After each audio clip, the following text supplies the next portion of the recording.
Welcome to Unity Spiritual Center of Woodstock. I'm Marypatriece Raupp. I am the spiritual leader there. And I'm Reverend Tom Wendt. I serve as guest speaker and I pitch in wherever I can. You might notice that we're not quite in our usual church home today, and I'm sure you probably know why, because most everybody is hanging out at home now, and so we are doing the same as you. But we wanted to make sure that you got a hold of some of the messages that you're used to hearing each Sunday. And this is our first time attempting this. So, in Unity, we believe in forgiveness. So if we do make some errors, we know that you'll be forgiving of any mistakes we made. And, let's have fun with this. Let's be serious about what we do and yet not take ourselves too seriously. Mm-hmm. So you may wonder a little bit about Unity and what we stand for. And Unity is a group of people who believe that we are more spiritual than religious, and that you have a guidance system within you, that you have a direct connection with God, and it guides you in each way. And all we are here to do is to help provide some suggestions or ideas of things that might resonate with you and help you along that path. Yeah, and I don't know about you, but sometimes during times like this when it seems like there's chaos in places where there used to be peace, it can be a little overwhelming. And so what we suggest is to rely on our teachings, and the cornerstone of those teachings are the 5 Unity principles. And should we share them with everyone? I think we should. Go through them? Okay. Sure.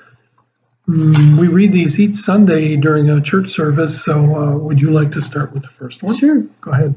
There is only one presence and one power in the universe and in my life, God, the good omnipotence. Mm-hmm. That means that we don't believe there is a devil. We believe that there is only one power and one source of power, and how we use that will bring about the events and things that we see in our lives. Second principle is the Christ Spirit lives within me. And what that means is we believe that the divine presence that you may call God or the Holy Spirit abides within each and every one of us. It's out there all around us also, but it's also within us. And I think the third principle helps us understand a little more how to use that enormous power. Mm-hmm. The third principle is thoughts in mind produce after their kind. So those ideas and things that we spend most of our thinking on, we're empowering them, and we're also attracting more of them to us, just merely by the attention that we give them. So we know that what we think is important, and we know that what we want to attract into our lives is something we also want to have importance around. So we really take a look at, what is it I'm thinking? How am I using my thoughts? And how am I directing my inner power? Mm-hmm. The fourth principle is I experience God's presence and power through prayer and meditation. It's so important during these times that are stressful and busy to take time and recenter ourselves and kind of recall and call up the power that exists within us. Again, we call it the Christ within, but it is the power of the power of our soul that can lead us and guide us through our lives and determine who we want to show up as during these times of enormous change and almost a lack of routine, or maybe the phrase I've heard that I resonate with, during the new normal. Because there's a new normal out there now. Many of our old standby processes and procedures are gone now. Mm-hmm. I would agree with you. These are very unusual times. And don't you think it's unusual that it seems to be happening during the Easter season? Well, we're definitely looking at let's hope we all experience a resurrection from this experience and a rebirth of our attitudes, our lives, maybe our relationships with ourselves and with each other. Yeah, good point. Yeah. I feel like we're seeing a lot of releasing too, just as what happened on Good Friday. We're releasing a lot of routines, a lot of expectations, a lot of ideas that we've had in place for so long that they've almost become part of our nature, when really they're not part of our nature. Our nature is constantly changing and growing if we're allowing it and open to it.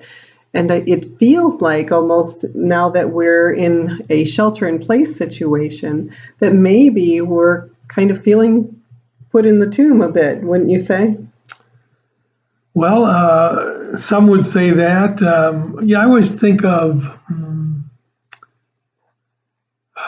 after the ending of something in the Easter season, after the death, there is that time before the rebirth that is referred to as the time in the tomb. And to me, the time in the tomb is, I mean, we've seen the death in a sense of what used to be normalcy for our culture and for our communities and for our neighborhood. A simple trip to what used to be a peaceful, big warehouse store now can be kind of chaotic, and maybe folks aren't quite as friendly and courteous as they used to be. We've kind of had a death of safety in a way, and now there's more fear of people wanting to be sure they're providing for their family. So you see activities like hoarding and maybe, like I say, less courtesy. So so there's the end of that normalcy we knew, and now we're going into some kind of rebirth. In the time between that ending and the start of what's new is what I refer to and what many refer to as the time in the tomb. Where that Jesus spent in the tomb from the time of his death to his resurrection. And what does the time in the tomb look like? What does it look like for you? Well, I know the time of the tomb for me means I'm pretty sure that we can't go back. There's no way to go back to make things exactly the way they were. We'll be forever changed. And I know the time in the tomb at times for me feels very uncertain and unsettling and, gosh, anxious, and can be frustrating and fearful because I'm not sure of anything. I don't know what I can count on and what I can't count on. And there's a lot of emotions attached to that. And it's really important to give the space for those emotions to show up. Wouldn't you agree? So I think I'm hearing you say, if we're afraid during these times, I'm thinking of all the people who have had to shutter their businesses. And so the business owners and their employees, I'm guessing they're feeling a level of fear. How am I going to provide for myself and maybe my family? And we would tell them, would you agree with this? You got to feel that fear. Don't say, oh, I'm not afraid, everything will be okay. Well, if you feel that way, fine. However, if you are fearful, acknowledge that you're fearful and say, whew, these are scary times. These are scary times. And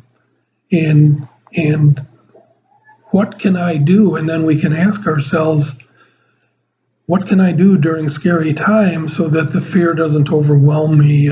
It's almost like we need to call into practice the fifth unity principle, which is I put my faith into action by demonstration. So if we're believing that we have that power within us, the power of creation, then we have the power to create whatever we want to when we're faced with whatever circumstances we're facing, fearful as they might be. And the start, I think, is to acknowledge where you are. Absolutely. Would you agree? Absolutely. Yeah. Find someone you can talk to let the pressure off the tank. You've got to find a way to take the pressure off, or else it's just going to keep building.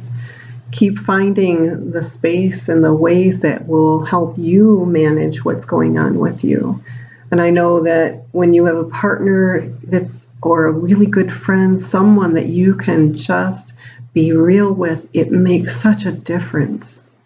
And there are other tools we know that we can use too. Yeah, let's see. There would be journaling helps, prayer, of course, and in unity we pray affirmatively, and that is we acknowledge the power is already in here, and so we just might say something like, "Okay, I now call forth the power of peace and the presence of spirit in me to guide me today, and to lift me beyond my fears and my concerns to my highest good," something like that. Mm-hmm. And there's always exercise and finding the things that you can do that make you feel good about getting them done. So find little things, even the smallest thing that can help you through. Yeah, and today, Marypatriece and I just came back from a long walk. Today is a sunny day and the temperature is moderate, and how relaxing it is to walk. If you're going to shelter in place, you can still go for walks and enjoy the outdoors. And I'm thinking also about, do you recall during the Prosperity Plus classes that we taught, the suggestion was to notice what you're noticing. That is, if I'm fearful, if I'm stressed, if I'm mistrusting of the other person in the store near me, just notice that and ask yourself, is that what I want to be experiencing now? And if it isn't, then shift your focus to something that's enjoyable for you, just maybe someone you care about, an experience that is delightful and safe for you. Just think about those things so that your mind is, remember, thoughts held in mind produce after their kind, so that your mind is focusing on what you want in life instead of what you don't want in life. Mm-hmm. Yeah. And don't confuse holding those thoughts with a grieving process. It's really important to grieve through the situations that might be happening. We just lost a very good friend this week, and there were so many changes in our routines and unexpected things that needed to be done that it was a tough week. And it's okay to acknowledge that it's a tough week. And we did had some emotional processing we did last night, but today's a new day. Today is a new way of being, and those, because they were given the time and attention they needed, had the opportunity to we move through them. Yeah, again, by not denying them, but moving through them. And I have to confess that part of my moving through it involves some Oreo cookies. I don't recommend that, but you know what? Sometimes you just lean on what you need to lean on. So And chocolate. Oh yeah, some chocolate also. And don't do it alone. Do not do this alone. Rely on your family. And I'm not sure. Some of my friends feel like they have to be strong for their families.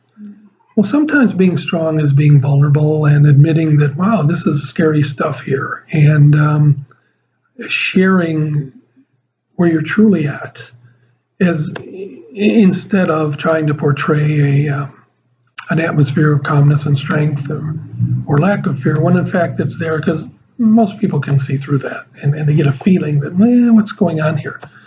So use your family as use this as a time to bring you and your family together through maybe some vulnerability, some honesty, not implying that you're not honest with your family, but maybe this can be even a higher level of honesty. And lean on some friends. Marypatriece was talking to a good friend of ours just a few minutes ago, and it's simply, don't you find, I know I do, if there's something on my mind, the simple act of talking about it just makes it feel better. There's a release there, like a valve's been opened, and now the pressure has been released. So I agree. Yeah. And every time you release it, then there's more space for the good to come back in, and the lighter side of things to come back in. So today, as we are starting our shelter in place, we're actually starting to talk about ways that we can celebrate when we are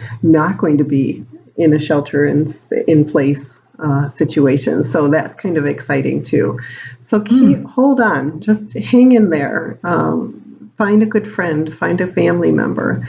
Allow yourself to feel what you're feeling. Know that's part of the process, it's part of the journey. We're here to feel all the feelings, the rainbow of emotions that being human brings on. And even Jesus did that in his lifetime. He went from the highest thoughts to being angry and to being sad. And all those things are part of who you are and what make you special. Mm-hmm. I liked your idea. Wouldn't it be cool?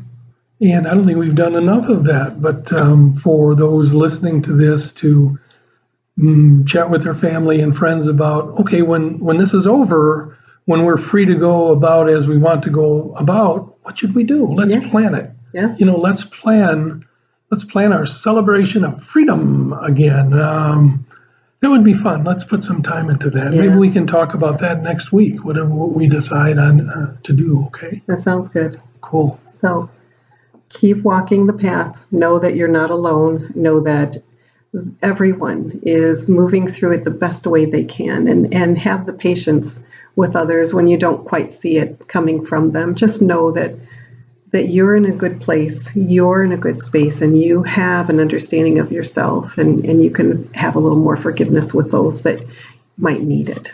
So yeah, good idea. I saw a Facebook post today taken through the windshield of a car into the back window of the car ahead of them. And stacked in the back seat of the car ahead of them was this multi-pack of toilet paper, and there were like maybe a dozen single rolls of toilet paper scattered around the back window area. And the Facebook comment was something like, "This is what's wrong with our culture, and shame on this person." And yeah, there's a tendency to do that and focus on what the other guy or gal is doing wrong. No doubt about it. I do it myself sometimes too. And it is my hope for myself and for anyone who's willing to listen that instead of focusing on what other people are doing wrong, I'll focus on a couple things. I'll focus on all the good that others are doing. And also I'll focus and ask myself the question, who do I want to show up as here during this time? Who do I want to be, and what behaviors do I want to model? So that'll be my mantra for the next couple of weeks anyway. We've got time to spend on it, don't we? Yeah, we do. So we are getting ready to sign off and just wish you the best. Wish you the best of this time. Make it the best you can. Allow it to move through you as it needs to, and walk each day and know that it's not going to be every day this way. And just know that there will be a new day. Each moment that you think about it and spend time on it is a special moment. So thank you for listening, and God bless. God bless. Have a good day.